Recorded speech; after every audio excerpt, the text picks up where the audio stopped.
Olá, bom dia para você. Bendito seja o nome do Senhor, porque estamos vivos, sabendo tantas coisas especiais que nosso Deus tem nos dado e também pela bendita esperança do retorno de Jesus, aquele Jesus que está no lugar santíssimo por nós, intercedendo por nossa vida. Vamos orar, enviando essa oração para o lugar santíssimo? Querido Deus e amado Pai, eu envio pela fé essa oração para o lugar santíssimo onde Jesus está por nós. Abençoa essa pessoa que está nos ouvindo, abençoa-nos aqui também, Senhor Deus, ao gravarmos esses trabalhos, que seja a tua bênção, Senhor, nossa motivação, que seja a salvação das pessoas o que nos impulsiona. Em nome de Jesus, amém. O seu programa A Tocha está começando.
O assunto do santuário, capítulo 24 do livro Grande Conflito, quando começa o juízo divino.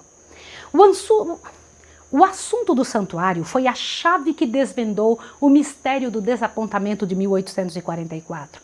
Revelou um conjunto repleto de verdades ligadas harmoniosamente entre si e mostrando que a mão de Deus dirigia o grande movimento do advento e apontava novos deveres ao trazer à tona a posição e obra de seu povo.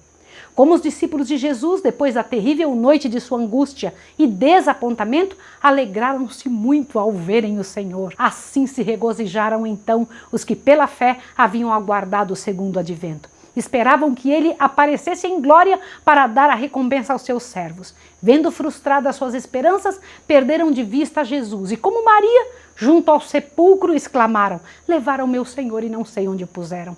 Então, no lugar do Santíssimo, contemplaram de novo seu compassivo sumo sacerdote, prestes a aparecer como Rei Libertador.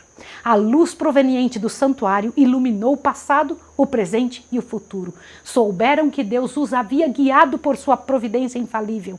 Se bem que, como aconteceu aos primeiros discípulos, não compreendessem a mensagem por ele mesmo comunicada, era essa, no entanto, correta em todos os respeitos. Era essa, no entanto, correta a todos os respeitos. Proclamando-a, tinham cumprido o propósito de Deus, e seu trabalho não havia sido em vão. De novo gerados para uma nova esperança, regozijavam-se com gozo inefável e gozo glorioso. Que lindo pensar sobre isso, né? Agora eu vou ler para você uma parte do livro Grande Conflito, que dá para nós uma impressão sobre isso que acabamos de ver.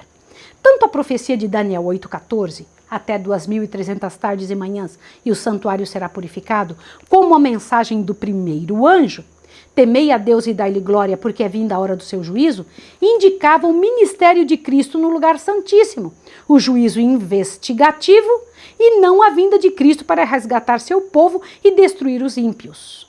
O que é juízo investigativo? Investigar nos livros, investigar quem é que estava colocando sobre Jesus os seus pecados, confiando nos méritos de Jesus. Quem é que estava fazendo a troca com o Filho de Deus? Compreende? Agora veja bem. O engano de Miller, o engano fora não na contagem dos períodos proféticos, mas nos acontecimentos a ocorrer nos fins dos 2.300 dias. Guilherme Miller pensava que este santuário era a terra, e na verdade o santuário que Jesus entrou em 1844 não foi na terra, que ele começou a limpar e a purificar não era o da terra, era o do céu. Por este erro, os crentes sofreram desapontamento. Entretanto, cumprira-se tudo o que estava predito pela profecia e que podiam eles, com autoridade bíblica, esperar. Ao mesmo tempo em que lamentavam a ruína de suas esperanças, transcorrera o acontecimento que fora predito pela mensagem e que deveria cumprir-se antes que o Senhor aparecesse para recompensar os seus servos. Interessante isso, né? Cristo aparecera, não à terra, como esperavam, mas conforme fora prefigurado tipicamente ao lugar santíssimo no templo de Deus no céu. É ele representado pelo profeta Daniel como estando a vir nesse tempo ao ancião de dias. Porque aqui no livro de Daniel, Daniel capítulo 7, mostra Jesus sendo levado ao ancião de dias. Eu estava olhando nas minhas visões da noite e eis que vinha nas nuvens dos céus um como filho do homem e dirigiu-se não à terra, mas ao ancião de dias e o fizeram chegar até ele. Daniel 7,13. Esta vinda é também predita pelo profeta Malaquias, que ele diz assim: de repente virá ao seu templo o Senhor, a quem vós buscais, e o anjo do concerto, a quem vós desejais. Eis que vem, diz o Senhor dos exércitos. Malaquias 3:1. A vinda do Senhor ao seu templo foi súbita, inesperada para seu povo. Não buscaram ali. Esperavam que viesse à terra como labareda de fogo, tomando vingança dos que não conhecem a Deus e dos que não obedecem ao Evangelho, como dizem em 2 Tessalonicenses 1:8. O povo, porém, ainda não estava preparado para encontrar-se com o Senhor. Havia ainda uma obra de preparo a ser por eles cumprida. Seria proporcionada a luz, dirigindo-lhes a mente ao templo de Deus no céu.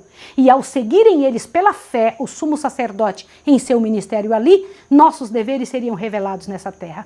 Outra mensagem de advertência e instrução deveria ser dada pela igreja, né? Deveria ser dada à igreja. Quando ela se houver realizado, os seguidores de Cristo estarão prontos para seu aparecimento. E a oferta de Judá e de Jerusalém será suave ao Senhor, como nos dias dos antigos e como nos primeiros anos. Malaquias 3:4. Então a igreja que nosso Senhor deve receber para si a sua vinda será a igreja gloriosa, sem mácula, nem ruga, nem coisa semelhante. Efésios 5:27. Então ela aparecerá como a alva do dia, formosa como a lua, brilhante como o sol, formidável como um exército com bandeiras. Cantares capítulo 6, verso 10. Diz o profeta: quem suportará o dia da sua vinda? E quem subsistirá quando ele aparecer? Porque ele será como fogo do ourives e como o sabão dos lavandeiros. E assentar-se-á afinado e purificado a prata, e purificará os filhos de Levi, e os afinará como ouro e como prata. Então ao Senhor trarão ofertas em justiça. Malaquias 3, 2 e 3. Os que estiverem vivendo sobre a terra, quando a intercessão de Cristo cessar no santuário celestial, presta atenção, sem mediador, estar em pé na presença do Deus Santo. Suas vestes devem estar imaculadas, o caráter liberto de pecado pelo sangue da aspersão. Mediante a graça de Deus e seu próprio esforço diligente, devem eles ser vencedores na batalha contra o mal. Enquanto o juízo investigativo prosseguir no céu, enquanto os pecados dos crentes arrependidos estão sendo removidos do santuário, deve haver uma obra especial de purificação ou de afastamento do pecado entre o povo de Deus na terra. Essa é a obra, é mais claramente apresentada nas mensagens do capítulo 14 de Apocalipse. Observe o que eu vou te dizer. Enquanto Jesus purifica o santuário do céu, nós devemos receber purificação no santuário da terra.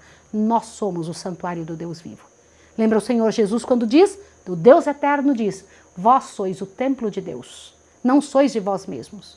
Vocês são templo de Deus. Purificação lá e purificação aqui.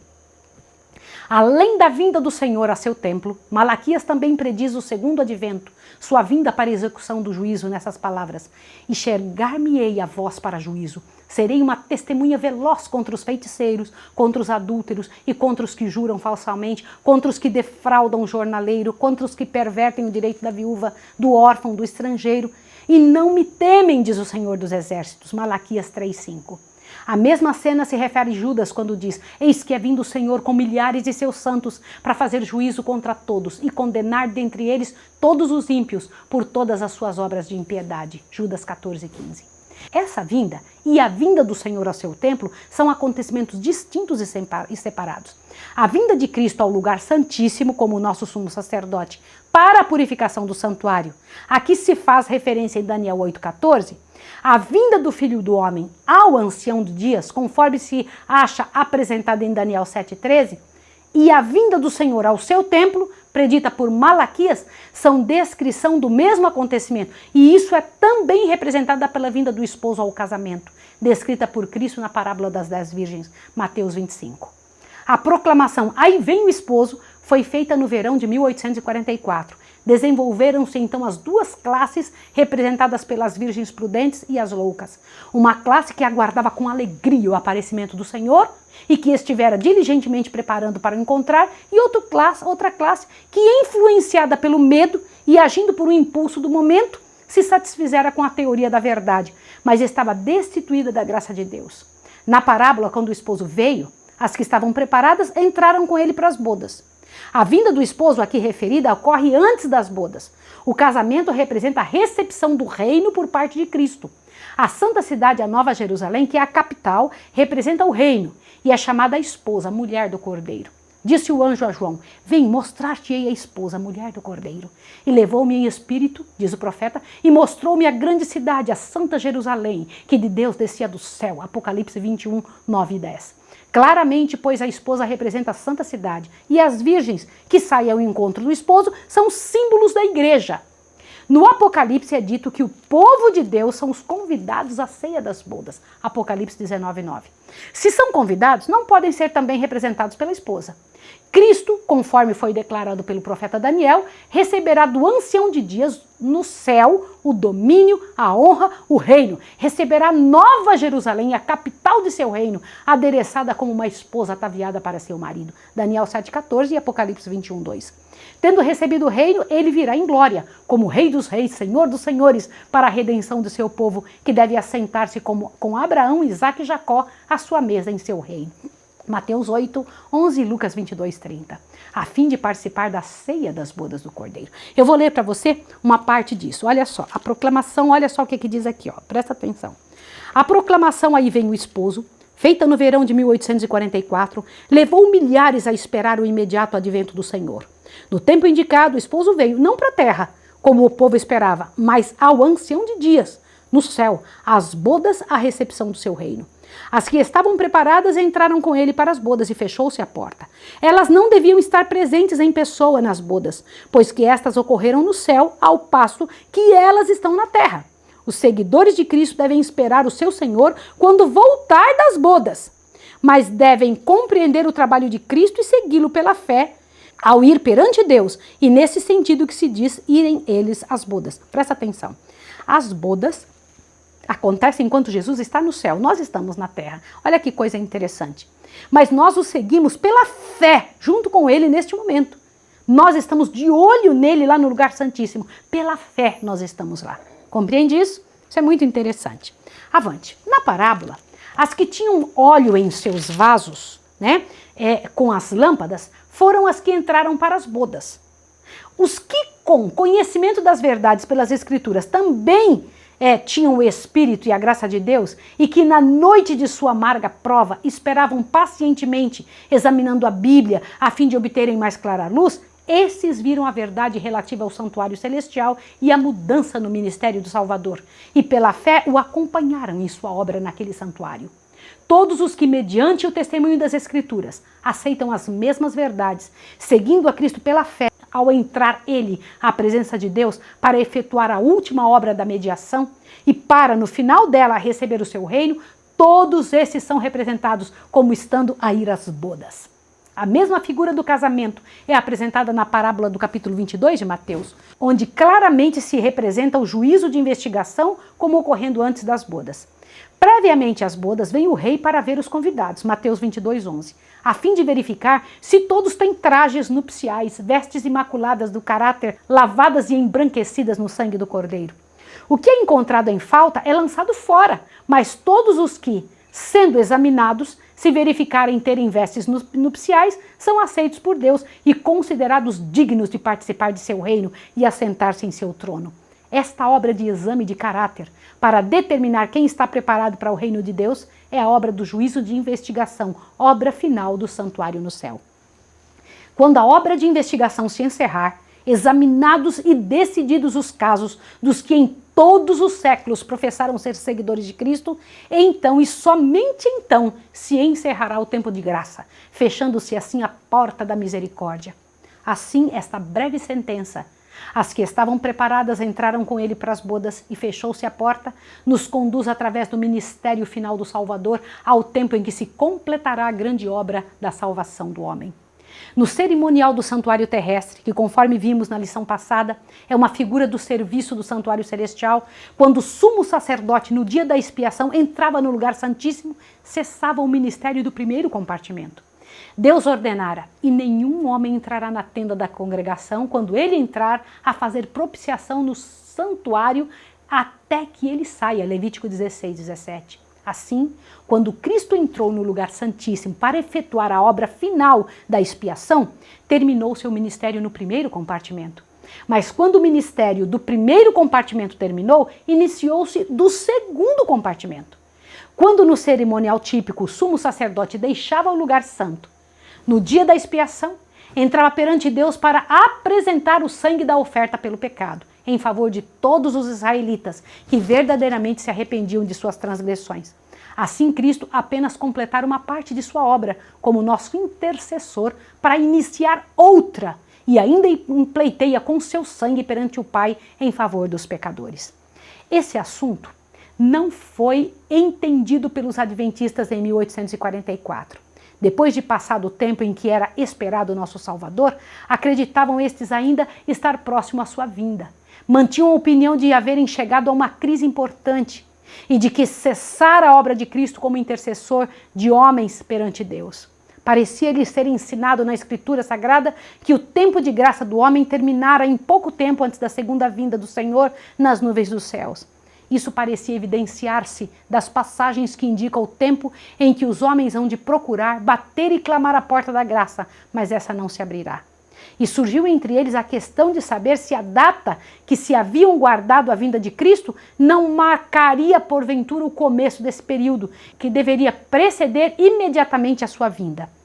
Tendo dado a advertência da proximidade do juízo, sentiam que sua obra em favor do mundo se achava feita e não mais sentiu o dever de trabalhar pela salvação dos pecadores, enquanto o escárnio ousado e blasfemo dos ímpios lhe parecia outra evidência de que o Espírito de Deus se retirava dos que rejeitavam a misericórdia divina.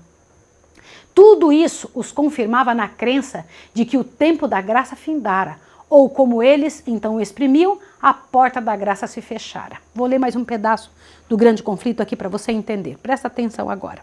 Olhe bem. Uma luz mais clara, porém, surgiu pela investigação do assunto do santuário. Viam agora que estavam certos em crer que o fim dos 2.300 dias em 1844 assinalava uma crise importante.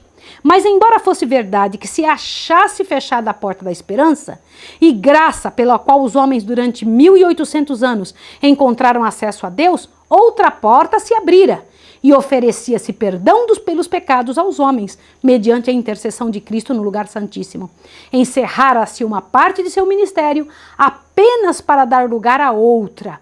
Havia ainda uma porta aberta para o santuário celestial, onde Cristo estava a ministrar pelo pecador. Veja, uma parte do trabalho de Jesus, uma porta tinha se fechado, mas outra estava se abrindo. Via-se agora a aplicação das palavras de Cristo no Apocalipse, dirigidas à igreja no mesmo tempo. Isso diz o que é santo, o que é verdadeiro, o que tem a chave de Davi, o que abre e ninguém fecha e que fecha e ninguém abre. Eu sei as tuas obras. E eis que diante de ti pus uma porta aberta e ninguém a pode fechar. Apocalipse 3, 7 e 8. Os que pela fé seguem a Jesus no grande obra da expiação, recebem os benefícios de sua mediação em seu favor, enquanto os que rejeitam a luz apresentada nesse ministério não são por ela beneficiados. Os judeus que rejeitaram a luz dada por ocasião do primeiro advento de Cristo e se recusaram a crer nele como Salvador do mundo, não poderiam receber o perdão por meio dele. Quando Jesus, depois da ascensão pelo seu próprio sangue, entrou no santuário celestial, a fim de derramar sobre os discípulos as bênçãos de sua mediação, os judeus foram deixados em completas trevas. continuando com sacrifícios e ofertas inúteis. O ministério dos tipos e sombras cessara. A porta pela qual anteriormente os homens encontravam acesso a Deus não mais se achava aberta. Recusaram-se os judeus a buscá-lo pelo único meio, porque poderiam então ser encontrados, pelo ministério no santuário celestial. Não alcançaram comunhão com Deus. Para eles, a porta estava fechada. Não conheciam a Cristo como o único verdadeiro sacrifício e o único mediador entre Deus. Daí não podem receber os benefícios de sua mediação. O estado dos judeus incrédulos ilustra a condição dos indiferentes e incrédulos entre os professos cristãos de hoje, que voluntariamente ignoram a obra do nosso misericordioso sumo sacerdote. No cerimonial típico, quando o sumo sacerdote estava no lugar santíssimo, exigia-se que todos os israelitas que se reunissem em redor do santuário e do modo mais solene humilhassem a alma perante Deus, para que recebessem o perdão dos pecados e não fossem extirpados da congregação. Quanto mais importante não é que nesse dia antitípico da expiação compreendamos a obra de nosso sumo sacerdote e saibamos quais os deveres que de nós se requerem. Os homens não podem impunemente rejeitar as advertências que Deus em sua misericórdia lhes envia.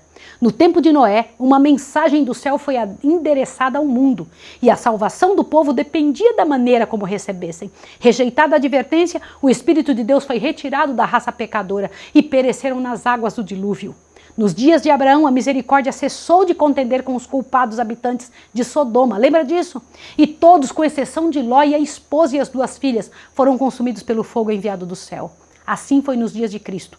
O Filho de Deus declarara aos judeus incrédulos naquela geração: vossa casa vos ficará deserta. Mateus 23:38. Olhando através dos tempos para os últimos dias, o mesmo poder infinito declara a respeito dos que não receberam o amor de verdade para se salvarem. Por isso, Deus lhes enviará a operação do erro, para que creiam na mentira, para que sejam julgados todos os que não creram na verdade, antes tiveram prazer na iniquidade, segundo Tessalonicenses 2:10-12. Sendo rejeitados os ensinos da palavra de Deus, Deus retira o seu espírito e os deixa entregue aos enganos que amam. Cristo, porém, intercede ainda em favor do homem, e luz será concedida aos que buscam. Posto que isso não fosse a princípio compreendido pelos adventistas, tornou-se mais tarde tão claro, ao começarem a desvendar-se as passagens que definem a sua verdadeira posição. O transcurso do tempo em 1844 foi seguido de um período de grande prova para os que mantinham a fé no advento. Seu único alívio no que dizia respeito a determinar sua verdadeira posição era a luz que lhe dirigia o espírito ao santuário celestial. Alguns renunciaram à fé na contagem anterior dos períodos proféticos e atribuíram a forças humanas ou satânicas a poderosa influência do Espírito Santo que acompanhara o movimento adventista. Outra classe sustentava firmemente que o Senhor os guiara na experiência que passaram. E como esperassem, vigiassem e orassem, a fim de conhecer a vontade de Deus, viram que seu grande sumo sacerdote começara a desempenhar outra parte do ministério. E seguindo-o pela fé, foram levados a ver também a obra final da igreja. Obtiveram mais clara compreensão das mensagens do primeiro e segundo anjos e ficaram habilitados a receber e dar ao mundo a solene advertência do terceiro anjo de Apocalipse 14. E você? Qual é a sua parte? Você compreendeu que nossa visão, nossos olhos devem estar ali no lugar santíssimo do santuário celestial, aonde Jesus começou a obra de juízo, a obra de examinar os livros, a obra de olhar quem lhe pediu perdão, quem lhe confiou a vida? Estamos juntos nessa batalha e eu vou orar por você e você por mim.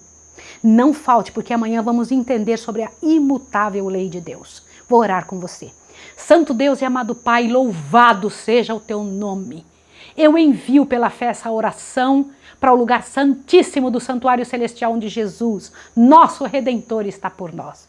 Eu te peço, Senhor, maior compreensão destas verdades. Não permita que sejamos deixados sozinhos, que essa verdade se espalhe para todos os lugares, Senhor, e que as pessoas entendam que ainda há salvação, ainda há uma porta aberta. Em nome de Jesus. Amém. Que Deus abençoe você e até amanhã.